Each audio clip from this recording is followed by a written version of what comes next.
if there's one common trait that I could think of when I look at the strongest lifters of all time, they all have tremendous general physical preparedness. And this, of course, refers to GPP work. In other words, they are conditioned like motherfuckers. Now, a lot of people like to say that cardio kills your gains, cardio builds muscle mass, low intensity, medium stuff is not good, but this couldn't be further from the truth. If you look historically, the guys who were the strongest were those who were farmers, those who worked in manual labor, those who had to work every single day for long periods of time.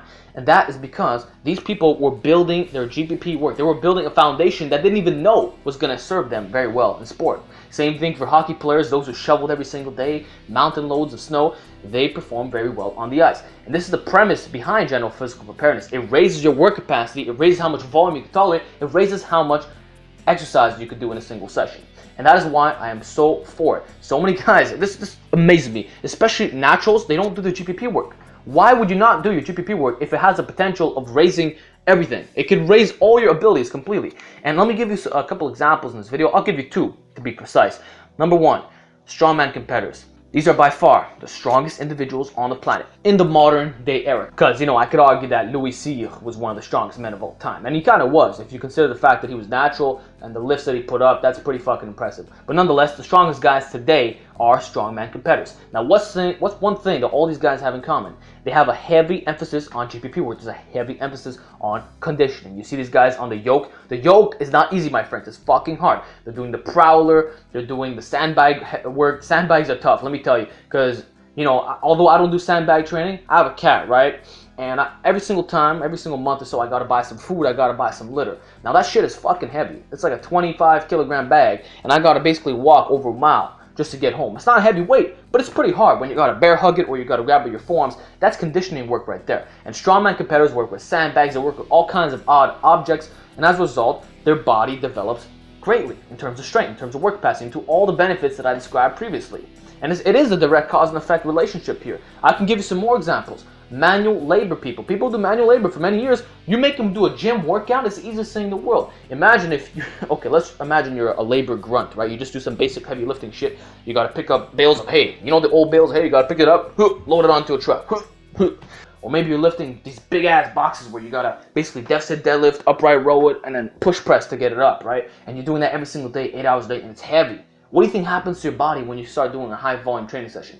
It's like that. It's the easiest thing in the world. And for those who listen, I have over 10,000 subscribers here. There's a large percentage that does manual labors. I have some people, you know who you are, you've been doing it for 20, 30 years. They all report the same thing, that when they go to the gym, they can handle the sessions no problem. And this is especially true with full body training.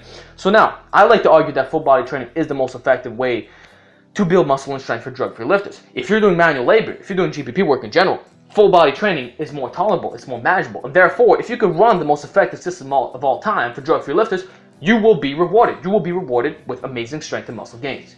So that's all I'm really trying to say. I'm not going to give you methods of doing GPP work because there's a lot of research you could do. My general go-to movements would probably be like the sled pull. You know, you could walk forward, backwards, side to side. That's like number one. You could do power walking with on the incline with dumbbells in your hands. There's a million ways to raise your GPP work. Manual labor is probably the best. Strongman training is probably the best also, I would say, if you're looking for something more formal, more mathematical, if you will. But nonetheless, the point remains, if you want to get stronger, if you want to raise your potential to the highest limits, start doing the GPP work, especially if you're natural. It doesn't even make sense to me why naturals would not want to train GPP.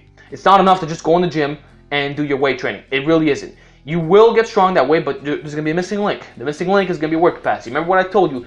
The best naturals in the past, before drugs became so prevalent, were the ones who worked on ranches, the ones who did manual labor, you know, bricklayers, stuff like that. These guys were conditioned like motherfuckers because this is what they did every single day under the hot sun, lifting really, really heavy objects. And that's what it's all about. Raise your general physical preparedness.